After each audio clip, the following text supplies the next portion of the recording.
প্রত্যেকটা মুহূর্তেই আমাদের মানিয়ে নিয়ে চলতে হয়, যে কোনো মানুষকেই, সে পুরুষ হোক আর মহিলা হোক, সবাইকে মানিয়ে নিয়ে চলতে হয়। তবে হ্যাঁ, যতটুকু মানানো যায় ততটুকুই, বেশি অতিরিক্ত মানানোও ভালো না।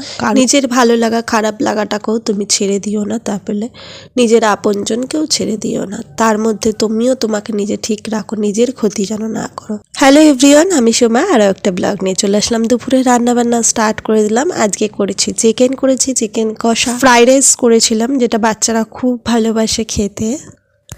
চিকেনটাকে বেশ কষা কষা করেই করেছিলাম, যাতে শুধু ফ্রাইড রাইসের সঙ্গেই খাওয়া হবে। আর এখানে আমসত্ত্ব খেজুরের চাটনি করেছি, শসা, পেঁয়াজ, গাজর, টমেটো দিয়ে একটা স্যালাড করেছিলাম। এটাই ছিল আজকের লাঞ্চে। তো লাঞ্চটা সেরে নিলাম, যেহেতু ননদ এসছে, তো সেই কারণে একটু হেভি একটু লাঞ্চ হলো, আর বেশ ভালো লেগেছিলো লাঞ্চটা। তারপর মনোরম খাওয়া দাওয়া করে ওর বোনের সাথে, মানে পিসির মেয়ের সঙ্গে খেলাধুলা করলো এখানে বসে কিছুক্ষণ। খেলাধুলা সেরে আর বেশ ভালো লেগেছিলো, চিকেনটাও বেশ ভালো টেস্টি হয়েছিল, ওরা বেশ ভালো খেয়েছিল।